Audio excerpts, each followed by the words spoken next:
Welcome back, everybody, to the Meeple Marathon. Today we're going to be taking a look at Tiny Epic Tactics. This is, again, part of the Tiny Epic line, which I have featured several games in that line on the channel. And I, just really enjoy them in general, not only but for their size, because they don't take up a lot of shelf space. They're easy to travel with, but they really do pack a lot of punch for such a small game, but they're all variably different. Each one in my collection plays different, covers a different genre. Honestly, the only thing I would love to see out of a Gamelyn Games Tiny Epic game is a deck building game. They've got to do a deck building game, and so I'd love to see that from them. But this is Tiny Epic Tactics. I actually picked this up over the holidays, but it got delayed until after the holidays because of everything else that was happening with the U.S. Postal Service. But now with the soon to be approaching Tiny Epic Pirates, which will be hopefully arriving soon, I wanted to go ahead and take a look at this just in the spirit of Tiny Epic Games. So just right off the bat, some interesting things to note are that, one, this box is not the same dimensions as the standard Tiny Epic boxes. You can see that there's actually, if I line them all up here on the corners, it's actually about, I don't know, quarter of an inch to maybe half an inch up here, quarter of an inch over here. So slightly bigger, which might be a little frustrating. I'm gonna have to see whether this expansion material fits into the main box, but it doesn't look like it because it's it's going to include 2 scrolls and then map box covers. So again, I'm not really sure how all of this is going to work. One of the things about this setup and how they made it work in such a tiny box is that similar to like the game Ice Cool, the boxes that create these 3-dimensional levels here are kind of nested in one another and all fit inside this main box. So again, we're gonna have to look and see how this expansion fits in with the main box. If I'm gonna have to be storing these, am I gonna find it a pain to have this box, which is completely different dimensions than the rest of my Tiny Epic games, fitting it on the shelf somewhere? I do know that when they were doing the Tiny Epic Pirates Kickstarter and there was an expansion coming out, they're actually going to make it smaller. They're going to make a smaller box. As I said, we didn't need to have a full-size box for the expansion, but we couldn't fit it in the base game box. They usually pack these things pretty full. And everybody was like, no, don't do that. We'd rather have a bigger box so that it just fits evenly on the shelf. So what they did was they made something about this thickness. It's not going to be as deep as the main box, but it fits the same dimensions. So for those of you who are like me, who storage and how it appears on the shelf is a big deal, yeah, that's a big thing. So let's go ahead and take a look at the core box first, and then we'll take a look at the map expansion. So first thing right off the bat is that this has a sleeve on it, which I'm wondering if it has to do with the nesting nature of the boxes, or if this is just something they added new for the Deluxe Kickstarter version. Okay, so yes, it is because these boxes are nested. So you can see that here is essentially part of the game board, part of the map, and it is the bottom of the box. So you definitely want to hold on to the sleeve just in case you put it somewhere that it might get scratched up. Your sleeve here takes the brunt of it and not an actual component of your game. And I believe that even this interior box cover, which usually is decorated pretty nicely. Oh, no. Okay, so this is still your dice tray, which is nice that they, these are the perfect size for dice trays, and they always put nice artwork in there. On Tiny Epic Quest, they actually had some rules in here, things like that. So they always make use of the lid. So there's that. Here we have some rules. How to put together the board. You can see, all these unique meeples. There's a lot in here, so I really don't know if the expansion is going to fit. And again, the rule books are usually pretty hefty for such a tiny little game. This is a, an action selection type of asymmetrical. You have your various characters and you're moving them around. It's a tactical combat. So it looks like the main game is about 10 to 11 pages if you don't include setup. And then they have all this additional stuff here. All right, so various battle modes. Yeah, variant game modes. Various solo adventure mode, which we'll be showing off on the channel here soon. Solo mode has almost its own full set of rules. So yeah, pretty thick rule book, even for a tiny epic game. It's coming in grand total at 27 pages, 28 if you include the back cover, which is a reference sheet. All right, so there's the rule book. Some lanterns. I believe this is part of the deluxe version. So let's just take a look and see what the lanterns have to offer. Again, really nice screen printed wooden resources here for such a tiny game. Really nice looking lanterns that are double-sided, and some torches, which appear to also be double-sided. Maybe not. The lanterns, it's like a unlit side and a lit side. Some cards. Lanterns. Place one lantern on each village with the unlit side up, giving each player one torch. Okay, so it seems like it's kind of a gameplay variant where you're running around trying to... Anytime during the game, if one of your units travels through a portal, place the torch onto the unit's card. You may only have one torchbearer.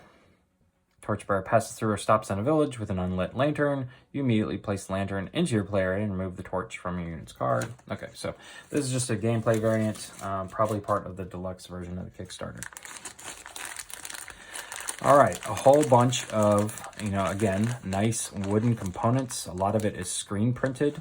So you can see each even individual player, like the wizard is screen printed and unique. The archer, the warrior here, the werewolf character, lycanthrope character, 4 colors, a lot of other different resources for each of those colors.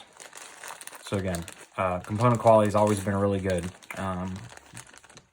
considering the size of a tiny epic game. All right. So we've got some small cards here.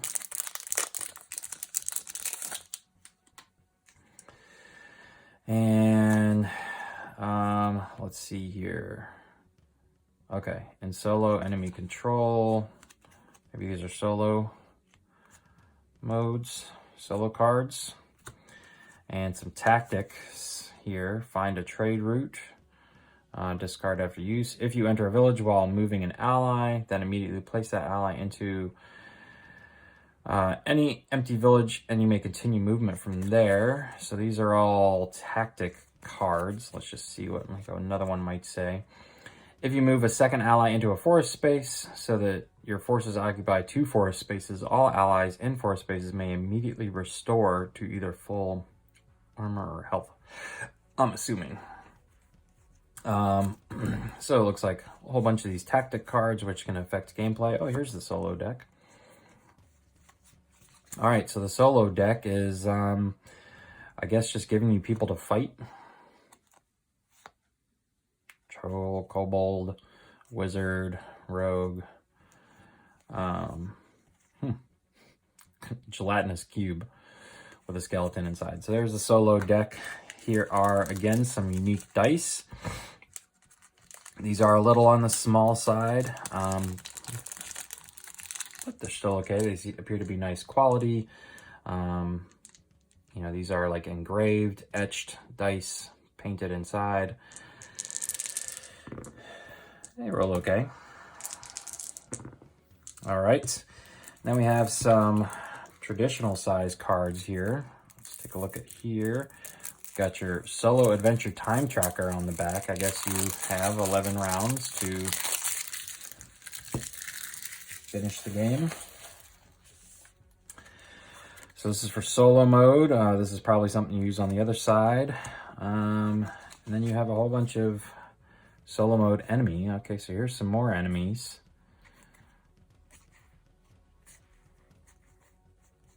All right, so a decent amount of solo enemies. These are all solo enemies? Wow, so all of these cards are for solo play? No, they're all double-sided. Okay. All right, so the Gamelyn Knight, Senshi, Korax, Holdivar, King Glut. You know, these guys all have the green banner along the side. And so, yeah, let's see here. You've got a warrior, 3, 4, 5. Oh, no, these are all warriors. Okay. So you would pick your warrior and add them to your team. Then it looks like you probably would pick your wizard and add them to your team. So your team can vary. Your color is really just your color, and your team can vary. Each one of these guys appears, here's archers, appears to have variable player powers, stealth and poison, purity, inner peace, which I always really appreciate, because usually I tend to just want to play through and try out all the different combinations. So these are the shapeshifters or the animals, the lycanthropes, whatever you want to call it. All right, so all of these guys essentially have been turned in on the other side into a solo enemy. So that's what it is. Wilfred Hama. All right. And then last but not least, you have the mat, which this isn't a neoprene mat, deliberately so that it can fit in the box more easily. Wonder if I'm gonna have to iron this or something. So there's that, and then it appears to, yeah, it's double-sided. And then if we look at our setup here, we're going to place stuff directly onto the mat, like so. It actually wants us to set up on this side first. Yeah. So this is how it's showing setup, and again, all of these boxes are nested in here. So these all just kind of fill right out. Oh, yeah, they spill right out. The inside of them are going to be used in the solo mode, as if you're like delving into the dungeons. But for the multiplayer mode, you just use the outside. So taking a look at the setup here, I lost my page. Looks like you would place this one here. So you can see, I don't know if you can see this arrow right here, but it corresponds with that door. So you lined up the arrow with the door. Then this big long one here, again, has 2 doors on it. Those are going to line up with the 2 arrows here. And the waterfall running down. There is this one here, which, yep, lines up like that, so all the doors match up. And then you've got, let's see here, one big one right here. I need to turn it around. So that goes like that. The little guy goes up here on top, matching up with that arrow. And this guy needs a door, goes like that. So that is what the game board will look like when you're playing. Again, just a really unique game. This is very different than any of the other Tiny Epic games. And you can see that these meeples will stand up here pretty nicely on all of this stuff. Yeah, this rocks a little bit, but the meeple's not going anywhere. So yeah, that is essentially the contents of the base game. So let's clear all this away and take a look at the expansions. All right, so here is our map expansion box. Now this box does just, it feels temporary to me. So maybe their plan was to have this all fit in the end. But this is essentially what the box looks like. I could probably figure out a better way to store these, but with the various boxes on the bottom, I rolled up the mat to fit it into the long one and put all the meeples and stuff into the big one, and then just like threw the dice in there. Actually, this could probably fit right there. But even still, there's really no place for the cards to fit, even with just this. And you know, this fitting on top, there's not a whole lot of room for expansion material in the box. So let's just see what we got here. All right. So we have a bunch of cardboard. All right. So I have to be gentle with these. Not 100% sure of the viability of these, how long they will last, but yeah, there's no way all of this is fitting into the base box. So here are some of the things, and here is the map. So the train looks a little different. Not sure if there is a reasoning behind you know, what happens with the snow versus the desert. But these mats are kind of fun. I do wish they were, I guess, a little thicker so that they didn't look like they would need to be ironed every time we bring them out. Okay, so it appears that this stuff is all supposed to fit back in here, which it kind of does.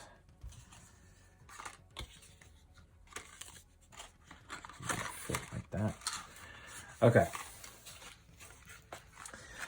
So then we have the same thing here. So what I'm going to do, actually, since we've determined that we're definitely not fitting this all in the main box, I will unpack everything real quick. And was there no expansion instructions? There's this. But what do you do on the other side? The other side of the box.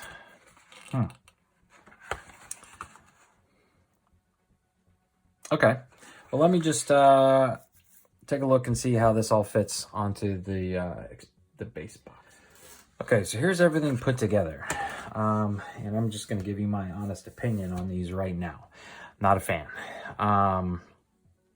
First of all, it took a little while to get everything on there. It's like, you know, putting a clothing box together and then putting the clothes in it and it being too full. Like, I don't know if those of you at Christmas time were like wrapping your boxes and the box doesn't quite fit and you're like almost ripping it. A few of these were really tight to get on, and obviously if I rip it, I could probably tape them together, but I haven't even played on them yet. Some of them fit on, and I guess probably the ones that were tight, you can see fit on here pretty nicely. I honestly am not sure how I'm going to get these off of here, but then there's others like this one here, which you can see bows away from the box. Now, I could probably leave this stuff setting out on here and it would form back up. I could also even probably like maybe throw a little clear tape in there once I take them back out to get them to form back up over time. But what it means I'm not going to want to do is squeeze them back into this box. But then do I really want to have this stuff? Do I really want to have to figure out how to store this stuff somewhere in my house when space is a premium, just to make sure they hold their shape better? But you can see like this one doesn't, you know, this system is meant for these things to fit so perfectly right there, and it doesn't. Instead, it just like pushes away from this box over here and covers up most of these squares here, which you should be able to access. So again, that's definitely a problem. Obviously, I'll probably give these a try once I figure out how to play the game, but unless these expansions offer something that is just truly extraordinary, I may either try and figure out how to just sell these expansions, get a little bit of my money back, or, you know, I just won't ever use them. But these are kind of a bust in my opinion. I mean, I really like this is a nice firm box. It's going to hold its shape, and it just sits right there. I have no problem with the modular board system of the base game. And these are, well, see, this one is just, and it's even one of the ones that it bows a little bit. Maybe I have to, if I squeeze it and shake it, I don't know how I'm gonna, get, okay, there we go, this out of here without this one. I'm a little worried about because it was tight, it went on tight. It's so big.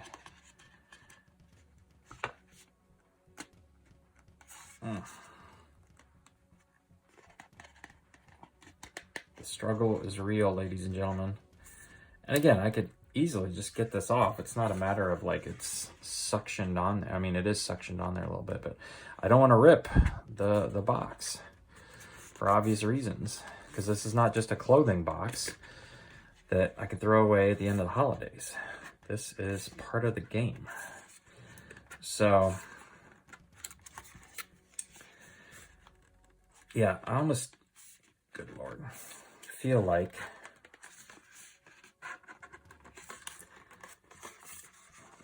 so you have to like pull it up perfectly straight. Okay, so yeah, that was in real time what it takes to get these things off of there. So I'm gonna wait to take the others off because you don't need to sit here and watch me struggle.